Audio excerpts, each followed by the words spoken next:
What is up, Logic City? It is me, Brennan, and I am back with another On the Streets with Spokast. But we're doing a very special episode today. Today I got my buddy Jáiz Boyd in the passenger seat, and we're just gonna go cruise around Spokane, and we're gonna do a little interview with Jáiz. First of all, thank you, Jáiz, for being a guinea pig and being my first guest on this version of On the Streets with Spokast. It is my pleasure. It's absolutely my pleasure. You've been a guest on Spokast before. A couple times. A couple times. Yeah. A couple of times that I don't think that we ever released an episode 2. Mm-hmm. And but you've been up to a lot over the last year. Yeah. What have you been up? What's been what have you been doing this last year? What's been your main focus? Developing my next collection, which will be more of an installation than like a fashion show. So I was planning on doing that last year, but I decided to add more time and take my time to really develop what I want to develop and say what I want to say. And then we were doing events last year, but this year I'm going to take a step back from that and really just hammer down and focus on my installation. So Yeah. that's like the thing. And then just connecting with community, doing stuff, educational stuff, and supporting who I can, and just taking part in being a community member. Definitely. You know what I've noticed on Instagram is that you've been spending a lot of time just getting real on Instagram. You've been posting 5-minute long videos, just kind of telling people what's on your mind. And I feel like the feedback has been tremendous, and people have it's been really hitting the nerve with people. What inspired you to start doing that? So I do consultations with artists and brand owners and business owners, and a lot of what I cover a lot of the same stuff in most of my meetings, I feel like. And so for me, I'm kind of realizing in my own self I'm hitting a transition in this year. I feel like there's a lot of people who are doing the same, and so being able to kind of take the insight that I share normally privately and just doing it publicly, and also just kind of sharing, I'm passionate about it. I do believe in this community. I believe in humanity in a general overall sense. We can get our shit together. I want to take part in that, but also there's accountability that comes with that, and so it's being honest and raw about my own decision making and what I'm seeing and being exposed to, because as you and I both know a ton of people and spend time with a ton of people, so there's just see a lot of the same things in different pockets. Yeah. No, it's been, I feel like this year has been a year of, 2026 has been a year of, I feel like not an awakening, but just being real with yourself. And I think one thing I notice with people in Spokane is there's a lot of, I wouldn't say fake people, but there's just a lot of I meet a lot of people and they want to do stuff with you, and it all just kind of seems fake.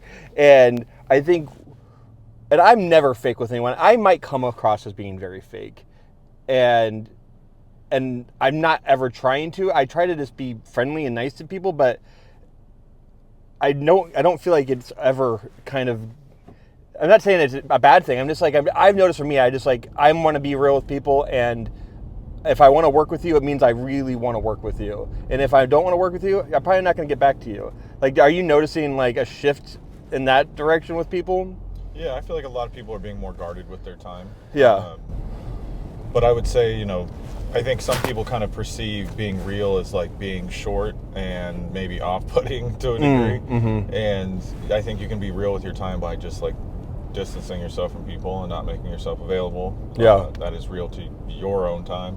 Everybody's view of what their reality is and how they're committed to that is different. And so, I think that being genuine and excited to see people, I'm very genuine and excited to see people. Yeah.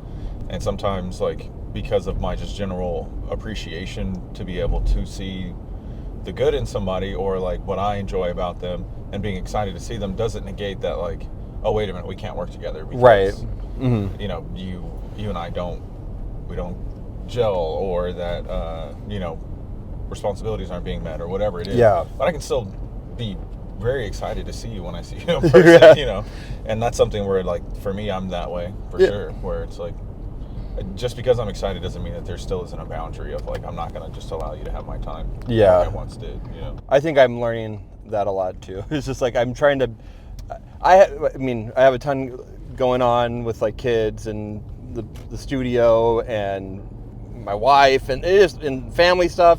It's just being guarded with my time is like something that I didn't do a lot over the last like 5 years. I kind of said yes to everything, and I want to say yes to less but have it be more impactful in what I'm trying to accomplish. And I feel that with you, and I feel that with a lot of people, that it's just like, let's say yes, but like let's make it meaningful.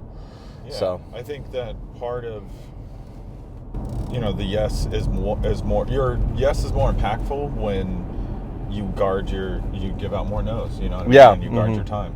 But also, like, you know, there's a lot of people who are doing a lot of things in the city. Yeah. And to be able to be supportive to all of that is hard, you know. But I think that, like, our presence validates certain environments, and I think that for everyone, you know, everyone is seen by somebody for being something or standing for something. And when you're in certain environments, it validates that environment. And so my thing is that I just want to be careful about what and where I'm showing my support, and also making sure that it's impactful. Like, I'm also not somebody that's just usually an observer. Like, I want to be involved and helpful if I can be. Sometimes you just need to be an observer. But, you know, I really want to put everything I can into something. And if you do that with everything, you kind of don't have room for yourself or for the other things that may call you to put in extra work and time, you know? Definitely. Well, let's get into the things. When I started this, I was like, how am I going to do this, like, on the streets podcast? Like, I need to have like some sort of structure so I can like be able to like remember where I'm going when I'm doing this, because I have no notes or anything. I actually, like, I got an iPad, and I was like, I need to get like a thing that I can have notes, because I'd like to be a little bit more form. I probably should just do a podcast in my fucking studio, but this is so much more easier for me to do this by myself when I'm going to and from the studio. And I also just kind of think it's different to talk to someone and interview with someone when we're driving around Spokane. But the first thing we always talk about is a Spokane thing. What is, Jazz, your Spokane thing? I love walking through the park in downtown, riverfront. I'm like all into that touristy shit. I love that. You love the riverfront park? Yeah. It is. We are very lucky to have such an amazing downtown park. Like, they're not all mid-major cities have a downtown park like the riverfront park. It's gorgeous. The waterfall's in the heart of like the city. Every time I bring people to town, or like I have family or friends that come to town, I always take them to riverfront. Yeah. We do the touristy shit because I love it. It's good. I like what they're doing with downtown. I do think with the park, I do think they can still do more. Yeah, there's definitely a need for more stuff. I mean, working in downtown, there's still like Broadway brings a lot. Yeah. You know, there's a lot of people walking in and out of downtown for that kind of stuff. But yeah, you know, in one of my consultations, I had someone who asked me if like the area of downtown that we were meeting was safe, and I'm like, I feel like for the most part, it is usually pretty safe. I mean, obviously there's certain things happening in downtown, but that's in every city you go to. Right. And overall, I feel like there's a lot of foot traffic walking through downtown. Right. But we definitely need more things that I think are more pointed and consistent. Get more bodies out. I mean, this honestly, just during this winter season, the month of December, I felt like I saw more people in downtown than I've seen like almost since pre. Yeah, I would agree with that. I mean, I think when you go downtown is such like, it's unique in that like it's a humongous draw for so many people that live in Spokane, but it also is a humongous draw for people out of town. I don't think people realize how many people are drawn to Spokane on a weekly basis for volleyball tournaments, basketball tournaments, you know, sport, like a lot of sports, but then there's also people coming in town for like Broadway, like best of Broadway, like that, to have Broadway coming to Spokane, like having a touring Broadway show on a somewhat monthly, if not, a very consistent basis, is very unique. Like, you don't get that. Like you're from Sacramento. Does Sacramento have anything like that? Yeah, they have B Street. And okay. Yeah, a couple other. I mean, I imagine they do. I'm always curious though. Like, how does like downtown like Sac compare to Spokane? I mean, they have significantly more money invested. It's a larger city. Yeah. And larger companies are invested. They have the Kings are in the heart of Doco. Okay, yeah. So that's like South Downtown. And then it's pretty touristy still, though. Mm-hmm. And that's like we have a lot of stuff I feel like that is pretty touristy, but here there's a lot more that's like nature kind of vibes, like outdoor vibes. Yeah. Whereas like Sac has a lot of, like the Crocker Museum is a humongous museum, and that's the end of Doco. Okay. So that's like right off the freeway. No, yeah, okay. I actually I've been to Sacramento once. I've never spent much time there other than I flew into it once to go to a wedding, and then I went to your old Vacaville. Yeah.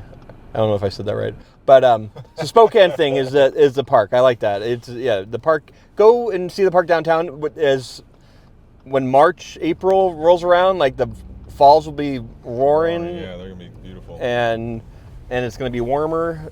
And yeah, I think downtown Spokane is definitely a lot's changing, and it's getting so much better in my opinion. But people are still people will always be a little cautious of downtown, and that's understandable. So what is my thing is always the studio thing. I'm always talking about what I'm going to work on, but like what are you currently today like working on? My collection. We're prepping for some work that I'm doing with TS and James, and then my individual work. Yeah. Sewing and putting stuff together. Now, you kind of touched on it earlier, but like for those who don't know, you're a designer. You're in fashion and stage design and so many different aspects. But like when you're working with like TS Solution, who's a rapper, like what are you styling him? Yeah, I style him.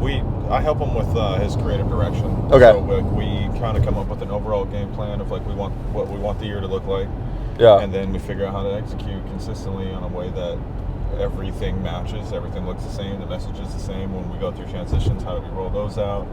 Songs, all that kind of stuff. So we're pretty heavily involved in a lot of what we got going on. Yeah, no, I mean, I feel like TS like really went hard on like pushing himself on like social media this last year, and it really shows. And like I love seeing the behind the scenes stuff that you guys do, and like the collaboration there. Like when TS talks about what he's doing, it's never like it's just him. He's always talking about his team and the people that are surrounding him. And I think when you're in a like team environment, and you've talked about this like a lot, like working in a team and like how important that is, and how like we're only as good as the people that we surround ourselves with. And I feel like your core of like you, TS, and James are an all-star team. Yeah, everybody has their role, and we all stick to it and do it well. So that makes it easy. Yeah, there's no ego in that, and like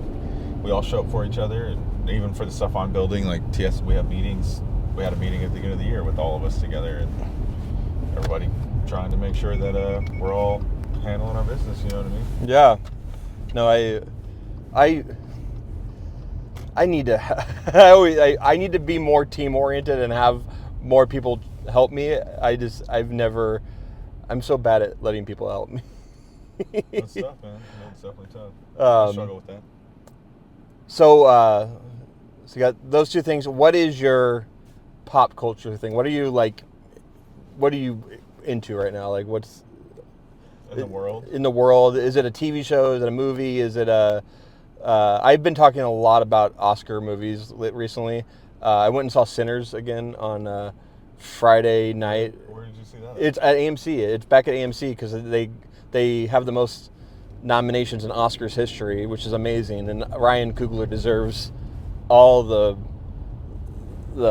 roses for Sinners. I've struggled with what I think is the best movie, but I do think it should win. It's such an important movie, and I absolutely love it. So yeah, it's at the AMC right now. Like, you can go see it. It's like they have one showing a day, but yeah. Okay, I'll have to go do that. Yeah, I mean, honestly, Marty Supreme was like I went and saw that twice. That's the first movie I've seen twice in a theater since Django came out. Oh, really? I saw Django 4 times. What'd you love about Marty Supreme? For me, there was just a lot of the writing that I really liked, and like character development. Like I think it's okay to talk about characters that don't learn from their mistakes, or like kind of are just running through life in the way that's like probably more realistic than what we normally see in character development. I don't feel like I think it's okay to take the risk. And some of the things that I've been working on, part of like my understanding of like how American audiences work, and I'm obviously writing for an American audience, we tend to like things that end in a bow, end with a bow. Yeah. It works out. And for me, like, I'm like, I just don't really want to write a character that way. So can I develop a character that's just like continually going through shit and still be likable? Or not necessarily likable, but like there is something in their self-destruction that you kind of can still identify with, Yeah. And seeing Marty Supreme kind of validated that for me. I agree. Marty Supreme should not be a likable character. He's not a likable He's character. like, he leaves his girl, spoiler alert. I mean, if you don't want to know anything about Marty Supreme, you want to not be spoiled by the movie, then don't listen to what we're about to talk about. But you should go see it. But you should go see it. But he's a hustler. He's a con man. He's a con man. He's a hustler. Like, he's just like, he's trying to, but his character should not be likable. But like, he's just but you just want to root for him to succeed, because you're hoping he figures it out. Yeah. Not necessarily that you're like, because he's doing piece of shit stuff, right? Yeah. But you're also kind of like, okay, well, maybe now you've learned your lesson. Now you're getting out of the hectic shit. Hopefully you don't continue to make these types of decisions. And then he does. Yeah. And it ends up just like snowballing, and you're just like, damn, bro.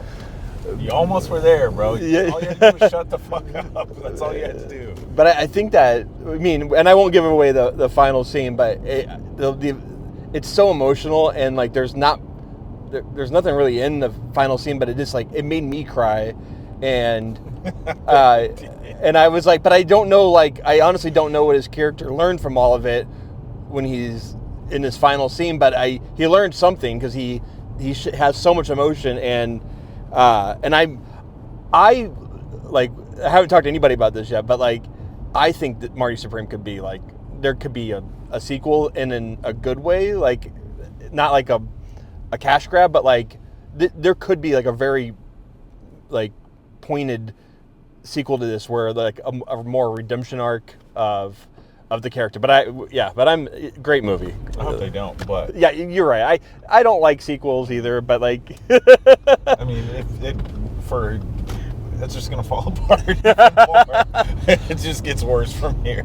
I think he does have an opportunity at redemption, but also like, you don't always know, and that could be your like what I took from it is like, that could be your slice of interaction with somebody. Mm-hmm. The few years or the 6 months or whatever the hell it is in your interaction with this person, they are just a piece of shit. Yeah. But that doesn't, hopefully, things change and grow. They grow from that. But that's also not up to you to really need to worry about or know. Yeah. It's like, you kind of hope that people do figure it out. But sometimes people are just going through a streak of just being shitty, Mm-hmm. For me, I really enjoyed that they took the risk of not concluding it with like a very obvious and clear moral that he has discovered, or like aligned himself with.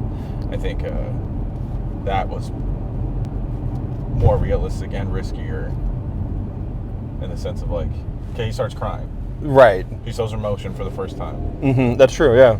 What does that really mean? Is there what is that? You know, they don't really go into that. But like you assume and you hope, and I love that about art in that sense. It's like you walk into a gallery and you're looking at something and you're like, I'm not sure exactly what this means, but the context of like how I'm associated with it and attached to it.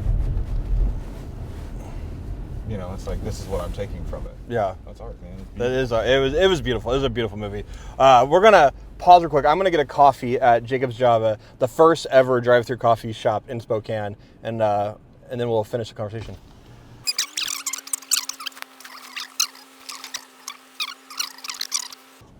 Well, cheers. Are you done? Yeah. Oh man, I have never had a Jacob's Java coffee in like a while.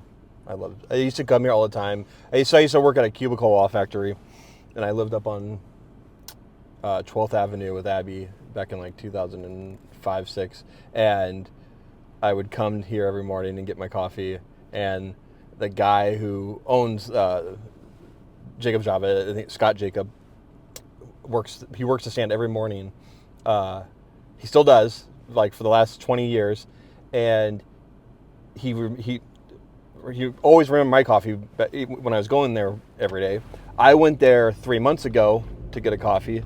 He was working it, and he still he remembers my drink, and there's no I feel like that's amazing awesome customer service. Like, and it's like that's drive-through is the first drive-through coffee shop in Spokane. It used to be a little tiny like box, but it's but now it's still there. You started the wave. Yeah, Spokane was like on it for the drive-through coffee places back in like the early 90s. Like, didn't exist anywhere, and it still doesn't really exist You don't see outside outside of like Washington, but like in the South it doesn't exist really. Like it doesn't. You don't see it in Sacramento or anywhere else really either. People in the Northwest love their coffee. Gotta have it. Well, when I first moved here, I was like, this is bizarre. I've never seen so much coffee in porn shops in my life, dude. I was like, this is crazy. Fast food spots, man. Oh, so many fast food spots. I know you listen to a lot of music. I want to ask you quick about, like, are you listening to anything that, like, everyone else should be listening to right now? I'm listening to a lot that everyone else should be listening to right now. Honestly, on a local spotlight, I feel bad to say this out loud, but I've been re-digging into Nate's Anonymous, bro. Oh my gosh, he's so good. He's so good. He's so good. Nate's Anonymous is a great lyricist and a great just rapper and just an amazing human. Like, dude, he's such a good dude. But yeah, it's music. I'm like I'm in the process of trying to memorize some of his lyrics because they're just so good. Mm-hmm. It's like, man, what the hell? I'm listening to a lot of jazz. Ooh. And this album, this came out, I think, in 2004. Go to album. Chihiro Yamanaka. This album came out in October of 2004. Called Carry On, and she's a pianist, and she is killing it, dude. Straight killing it. But like a newer kind of R&B pocket.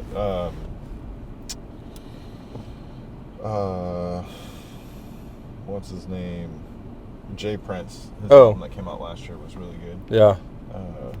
And then I need to listen to more of that. I've only listened. I think like when it came out, I listened to it once and I loved it. But I get so, when you listen to music and you're just like turning something on, like, are you turning on something that like you know really well, or are you like just putting on something on shuffle, like listening to like a radio station, like a streaming radio station or anything like that, like discover new stuff? Like, is there a way you discover new stuff? I go through processes like that. Yeah, I'm more of an album person, so I will look for an album that's new. Okay, go, lady.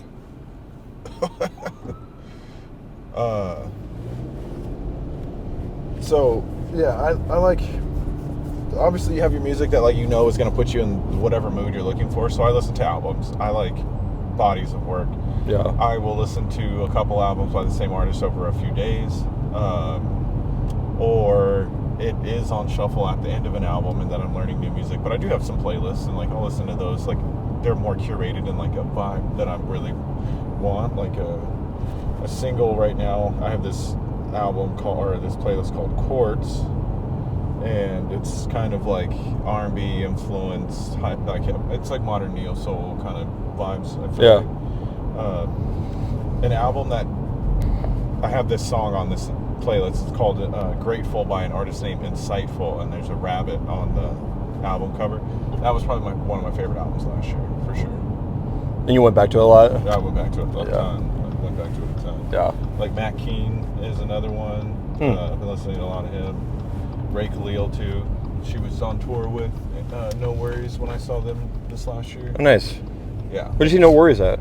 Saw them in Seattle. You should have came. That was a good taste. Oh, that was that. Was a good taste. You like when like, didn't you like stay somewhere near like Pike Place? We were like in the heart of it. Yeah. We were in the heart of it, and that was a lot of fun. Yeah, there's a lot. Is there? I need to do some digging on shows that are coming in through Seattle this year. You know, well, this isn't going to be in Seattle, but I meant to shout out to all the guys. April 11th, the only stop in the U.S. that Black Coffee is doing is in San Francisco on April 11th. Oh, wow. It's the only U.S. spot. In San Francisco? San Francisco, April 11th. $55 tickets right now. Oh, wow. And you're going? Dad called me and was like, I'm going. You better be there. I'm like, oh, man. Okay, well, I guess I'm going to be there. April 11th. April 11th. On Treasure Island. Oh, wow. That'll be good. That will be good. Yeah, I'm not sure if I have any out of town. I mean, I definitely might have a Seattle trip in me this year. Like, but I was really bummed to see that Bruno Mars wasn't coming through Seattle. Yeah. BTS wasn't coming through Seattle either. They'll get their money. We need more. You know what? I will say this about Spokane is everyone's skipping Spokane now. I mean, like no one's coming through Spokane anymore, and it's getting tough. Gotta get on the road.